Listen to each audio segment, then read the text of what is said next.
These are shell buttons.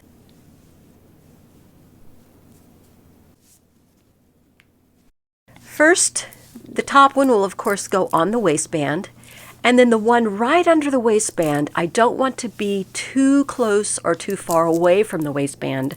Too close would not look good, and it really would be of no use because it would be too close to the waistband. And too far away from the waistband will create a big gap. So what I have is about 1.5 inches. You have to really do this visually and see what looks good with your skirt or garment. And then once I've determined approximately how far I want the skirts down the front of the skirt to be apart from each other, I'll take a measuring tool and space them perfectly. The buttonhole on the waistband will be horizontal, and the other buttonholes will be vertical. These look good, so I want to see what the average spacing is.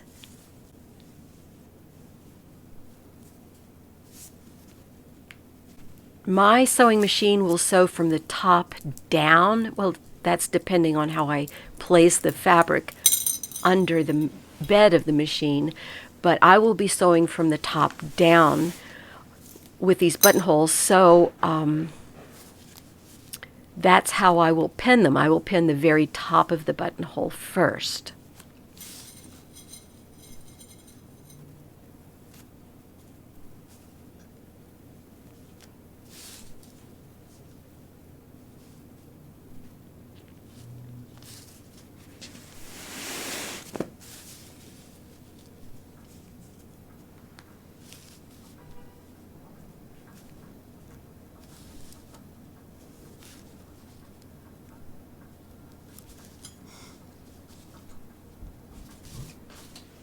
And the buttonhole will be on the dead center front of the skirt, which is 1/2 inch in from this edge of the finished skirt.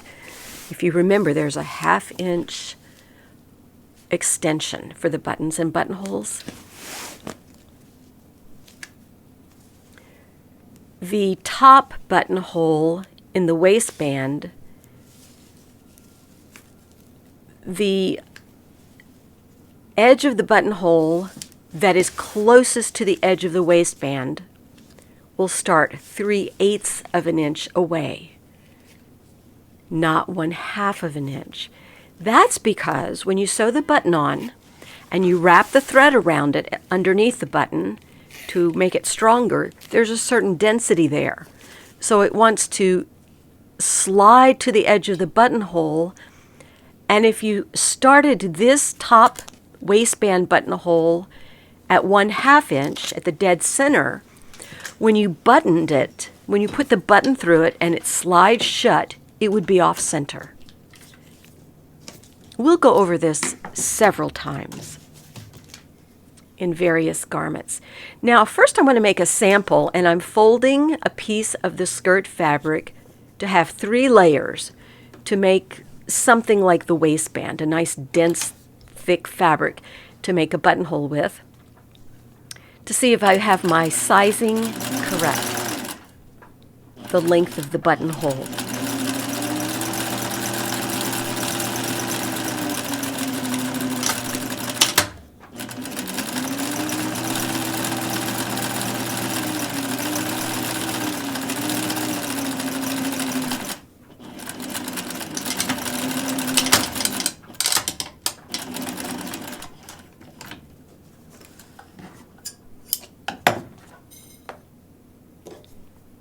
Taking a straight pin and putting right under the bar at the top and above the bar in the bottom so that I don't slice through more fabric than I intend to, which I have certainly done.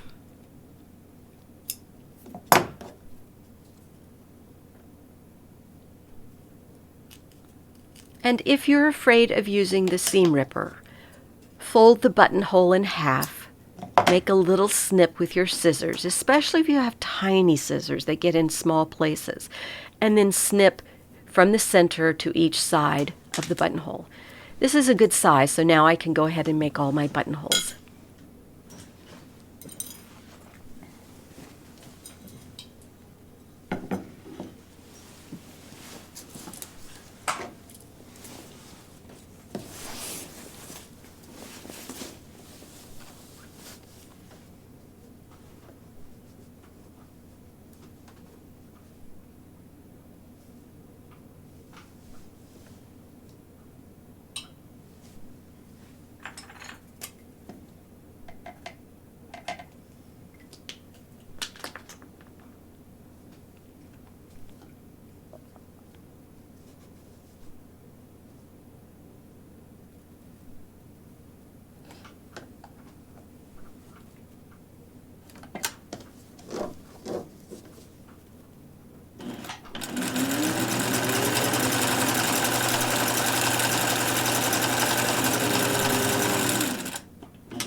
Usually I do start with the bottom buttonhole because sometimes the first one doesn't look as good as the final one. Many modern machines have better equipped tools for making perfect buttonholes. I have to make each one separately and gauge the length of it, either pre-measure or something. I don't have a tool that stops at the bottom of the selected length, so I have to do this somewhat manually.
And finally, the waistband buttonhole.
This buttonhole ended up being just a little bit too short, so I'm going to pop all the stitches and pull it out before I slice it in the middle and remake this buttonhole, resew it.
I put this second pin in as a guideline, so I'm sure I get it to be long enough.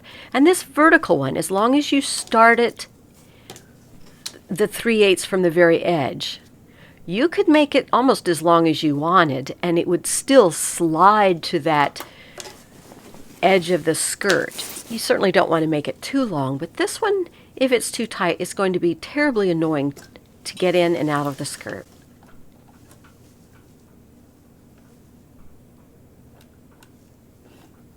As long as I have the markings, I can start the buttonhole at either end.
Now I want to mark where the buttons go.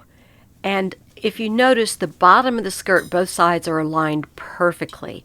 And then I put a straight pin in the middle of the buttonhole. I'll go back in a minute and make sure that the measurements are all exactly the same, but this is the way I do it first.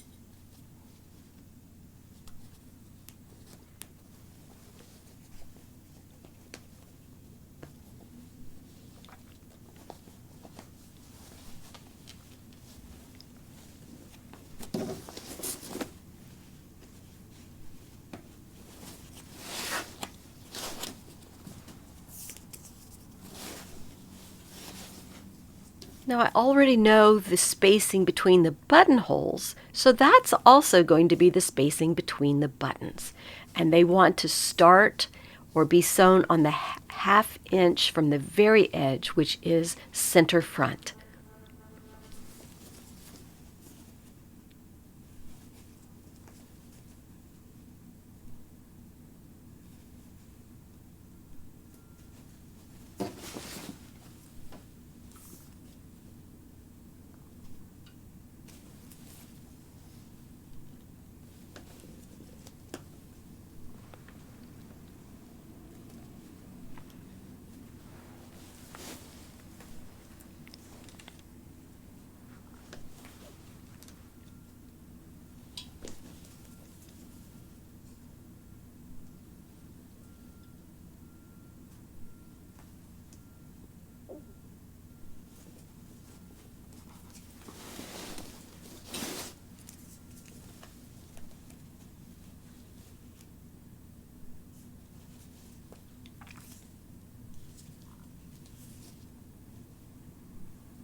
I'm taking a double thread and putting it through the needle as it is, a double thread, and then knotting the two ends so I have 4 threads together. That's going to make it a strong thread to use for the buttons, and I won't have to go in and out of the little buttonholes or the holes in the buttons quite as many times. Run it through your wax, and that will also strengthen it. I like to stab right where the straight pin goes in. That way the knot is under the button. And even though I'm going through all the 4 holes of the button, I'm trying to go basically in the same place with my needle into the fabric behind the button. Now I'm sewing with little bars. You also can make X's. You also can go in and out of the hole so you have a little box. Whatever you want to do is fine. Just sew it so that it's nice and strong, wrapped around underneath the button a few times before you cut the thread, and make sure you're not sewing the button terribly tight to the fabric. It needs to have a little living space so that when it's got the other layer of fabric with the buttonholes wrapped around it, it is not too tight.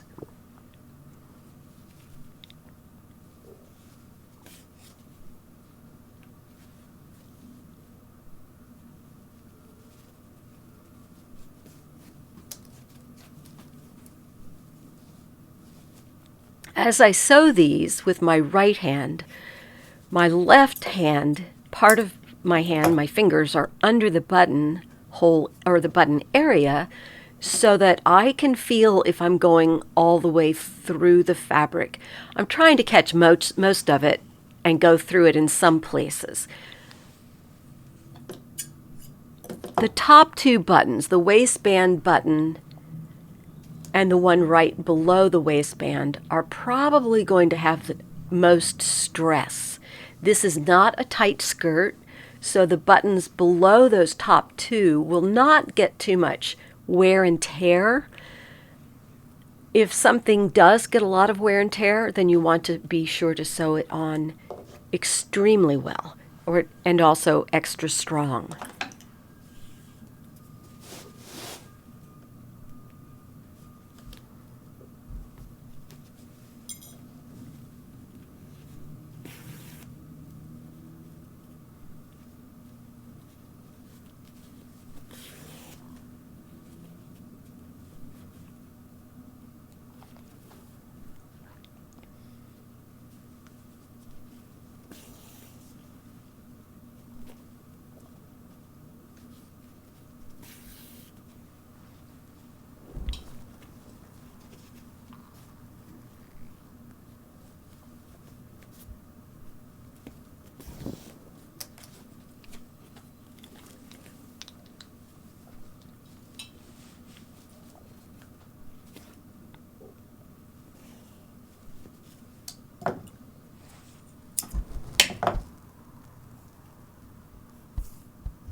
You can see just a little dot on the underneath side, a dot of thread.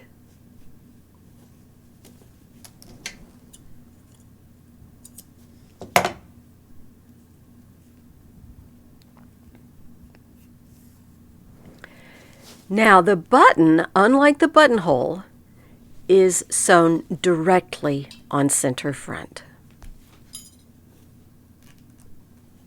at the waistband.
This one's a little bit tight, but it will loosen up a little bit with wear. I'd rather it be a little bit too tight sometimes than too loose. Although, as I mentioned, this vertical or horizontal one could be a little extra long. It really wouldn't hurt anything. Now I'm not cutting through the bars, but I'm cutting up very close to them. And when I say bars, I mean bar tack. That's not the the stitches that go vertically, but the little bars at the top and bottom of the buttonhole that make the stop for the buttonhole. Those are called bar tacks.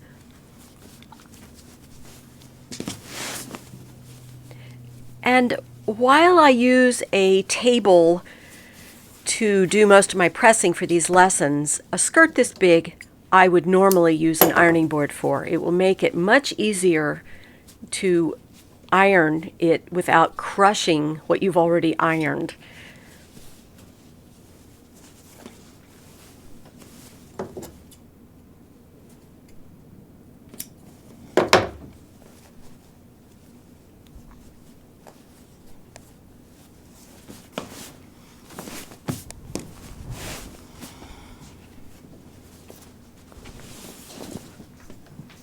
And now to do the hem.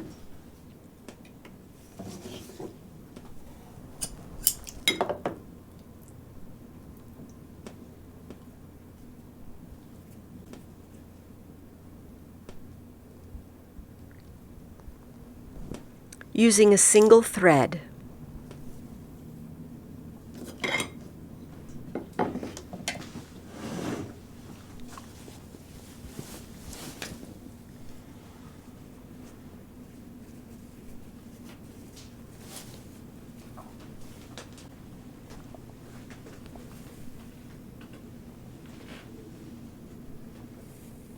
I'm securing the first stitches, and this is what I call a slant stitch. I'm catching a little bit of the hem tape and a tiny bit of the skirt. And again, for teaching purposes, I'm using the white thread, but normally I would use the color of the fabric that I'm sewing with so that it would not show at all on the outside. These stitches are about 1/2 inch apart, and they're not terribly tight. If you pull them tight, then you're going to see kind of a gathering on the outside. I want them to be loose. And because the lining will come down over the level of the hem tape, this hem will be very protected by the lining. You won't catch your heel into it like you would if it didn't have a lining.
When I get to the seam, I often will reinforce that area with either smaller stitches or just go over the stitch more than once before I move to the next stitch.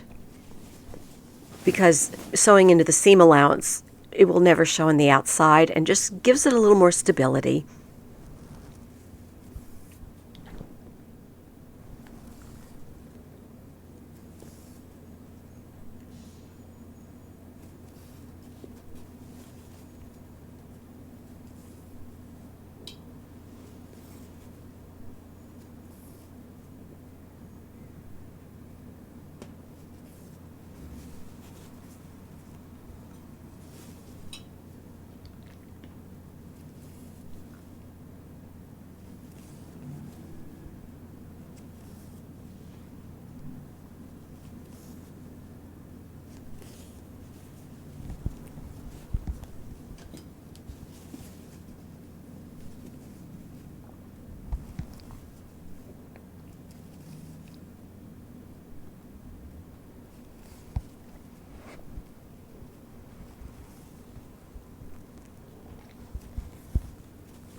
Checking to see if I can see the stitches on the outside, and for the most part, no.